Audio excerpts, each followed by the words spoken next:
Most people don't choose pain by accident. When suffering enters their life, they often hold on to it. They talk about it. They carry it with them. Over time, it becomes important. You see this in small ways. Someone talks about how hard their life has been, how much they endured, how much they sacrificed. The pain is real, but so is the way it is used. Suffering starts to explain things. It explains why they are serious, why they are careful, why they don't trust easily. It becomes part of the story of who they are. Without it, something feels missing. Think about how strange that is. Pain hurts, it limits you, it drains you, and yet letting it go can feel wrong, almost like a loss. People say things like, "It made me who I am," or "I wouldn't be the same without it." These sentences sound strong, they sound honest, but they also lock pain in place. If the pain has meaning, then it must stay. You see this when someone starts to heal and feels uneasy. Life gets lighter, but also emptier. The struggle that once filled the days is gone. Silence appears, and that silence feels uncomfortable. Suffering gave structure. When life was hard, every day had a reason. You were surviving, you were enduring, you were pushing through. That effort made life feel important. Without pain, things feel ordinary, and ordinary can feel shallow. So people hold on to suffering. They replay it, they protect it, they resist anything that might fully dissolve it. Not because they enjoy pain, but because pain gave weight to their life. This shows up everywhere, in work, in relationships, in identity. Someone stays in a hard situation and says it builds character. Someone refuses rest because struggle feels earned. Someone feels guilty for being okay. Suffering becomes proof. Proof that you tried. Proof that you cared. Proof that your life was not easy or meaningless. When pain gives meaning, letting it go feels like disrespecting your past, like saying it was all for nothing. That thought is heavy, so people avoid it. They choose pain over emptiness. Most people don't notice this clearly. They just feel uneasy when things get better. They feel restless when the struggle fades. They look for something hard again. Suffering feels familiar, meaningful, safe in a strange way. When people give meaning to suffering, Jung would look at what that suffering is protecting, not on the surface, underneath. Pain does more than hurt. It covers things. It gives shape to feelings that are harder to face directly. When someone holds on to suffering, it often guards something fragile inside. Jung would say that suffering can become a shield. It shields you from emptiness, from confusion, from the fear that life might not have a clear reason. Pain fills that space. It gives the mind something solid to hold on to. When suffering is present, you know who you are. You are the one who endured, the one who survived, the one who kept going. That identity feels strong. Letting go of suffering threatens that identity. If the pain fades, questions appear. Who am I without this struggle? What was all that effort for? What do I do now? Those questions feel dangerous, so the mind avoids them. Jung would say this is where the shadow forms. The shadow holds what we don't want to face. In this case, it holds the fear that the pain might not have been necessary, or worse, that it might not have meant anything at all. That thought is heavy, so instead of questioning the pain, people protect it, they repeat it, they revisit it, they tell the story again and again. This keeps the shadow out of sight. Suffering becomes familiar. Familiar feels safe, even when it hurts. Jung would notice how people feel uneasy when life gets lighter. When things improve, there can be guilt, almost like betrayal, as if feeling better means abandoning something important. The mind reacts by pulling pain back in, remembering it, replaying it, keeping it close. This is not weakness, it is protection. Pain creates boundaries, it gives limits, it tells you where you stand. Without it, the inner world can feel open and uncertain. Jung would say that real healing is not just about removing pain. It is about facing what pain was hiding, the fear, the loss, the uncertainty underneath. That is much harder than enduring suffering. So many people choose the familiar weight of pain over the unknown space without it. Suffering stays because it guards something we are not ready to see. After suffering is protected, it is explained. A story forms around it. This is where Nietzsche would pay attention. He would not ask whether the pain was real. He would ask what meaning that pain is being given. People do not just endure suffering, they justify it. They turn it into proof that they are deep, proof that they are strong, proof that they did not live a shallow life. The story often sounds noble. Pain made me wiser, pain made me stronger, pain showed me what matters. These sentences feel powerful. They lift suffering up. They turn it into something valuable. Nietzsche would notice how this changes the relationship to pain. Pain stops being something to move away from. It becomes something to protect, something that must have mattered, something that cannot be wasted. If suffering gives meaning, then suffering becomes necessary.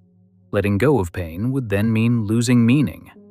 It would mean admitting that the struggle did not guarantee depth, that the hurt did not automatically make life important. That thought feels dangerous.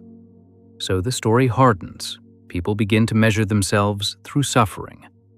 Who endured more? Who carried heavier weight? Who paid the higher cost? Pain becomes currency.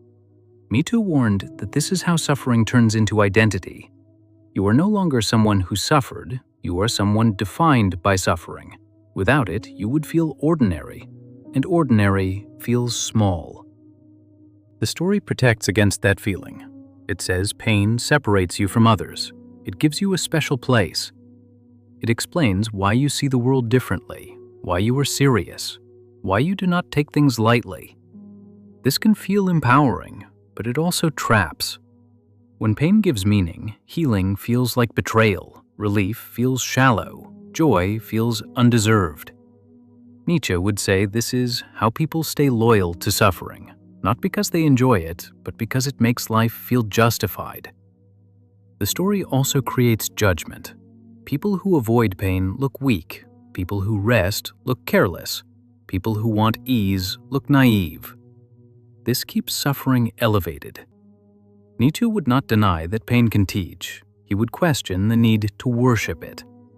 When suffering becomes sacred, people stop asking whether it still serves them. They stop imagining a life where meaning comes from something lighter. The story holds pain in place. It says without this, life would not count. When suffering is given meaning, it does not stay personal. It starts shaping behavior. This is where Machiavelli would look. He would not ask whether the pain is real or deserved. He would ask what that belief produces. When people believe suffering gives meaning, they endure more than they should. They stay longer in hard situations. They accept conditions that wear them down. They tell themselves it is necessary. This creates stability. Workplaces keep running, families stay together, systems continue without resistance. Pain that is meaningful is pain that does not interrupt the flow. Machiavelli would notice how useful this is. If people believe their suffering matters, they do not question it. They do not leave easily. They do not ask for much. They tolerate. They adapt. Suffering becomes a tool, not always used deliberately, often quietly, culturally, passed down in phrases like, "This builds character," or "Nothing worth having comes easy." These ideas sound strong. They keep people in place. When someone complains, the belief responds. If pain gives meaning, then wanting relief looks weak, rest looks lazy, change looks like failure. This keeps pressure inside the person, not in the system.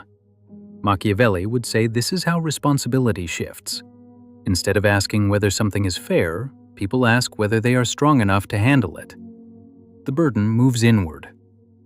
Over time, this shapes whole environments. Only those who endure are respected. Only those who suffer are taken seriously. Others are dismissed. The system rewards pain. This does not require cruelty. It works through praise, through respect, through admiration for endurance. People learn quickly what is valued. Machiavelli would notice that once suffering is meaningful, resistance becomes immoral. Leaving becomes betrayal. Questioning becomes weakness. The belief protects what already exists. Nothing dramatic needs to happen. People stay because staying feels right. This is why harmful patterns can last so long. They are wrapped in meaning. They feel necessary. From the outside, it looks like strength. From the inside, it feels heavy. But because the weight has a purpose, it is carried. Machiavelli would not judge this. He would simply point to the outcome. When suffering gives meaning, it becomes easier to demand, easier to justify, and harder to escape. Suffering does something important for people. It gives reassurance. It tells them their pain is not random. This is where Hill would quietly step in. He looked at how belief makes hard things easier to carry. When life hurts, meaning softens the blow. If the pain has a purpose, then it feels less frightening. It feels guided. It feels like part of a plan. That belief matters more than people admit. Suffering with meaning feels different from suffering without it. Hill would notice that when people believe their pain leads somewhere, they keep going. They wake up. They try again. They endure days that would otherwise feel pointless. Meaning gives energy.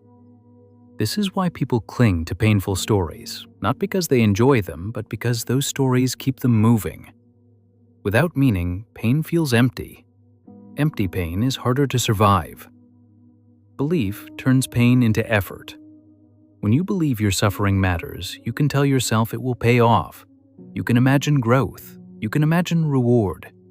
Even if nothing changes right away, the belief holds you together. Hill would not say this is wrong. He would say it is human. People need hope.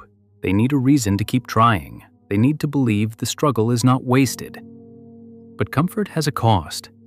When suffering becomes the source of meaning, letting it go feels unsafe. Healing feels like losing direction. Ease feels suspicious. If life becomes lighter, the belief has nowhere to stand. So people protect the pain. They return to it when things feel uncertain. They remind themselves of what they endured. They keep the struggle close because it still provides structure. Hill would notice that belief does not care whether pain is still necessary. It cares whether pain still comforts. If suffering helps you feel purposeful, it stays.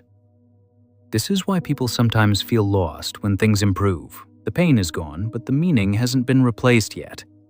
That gap feels uncomfortable, so suffering is remembered, honored, kept alive. Not because people want to suffer, but because suffering once helped them survive. Hill would say the belief does its job. It makes life bearable. It makes uncertainty softer. It helps people keep moving forward. But it also explains why suffering can be hard to release, because without it, meaning has to be found somewhere else. Most of the time, we already know this. We just don't like hearing it said.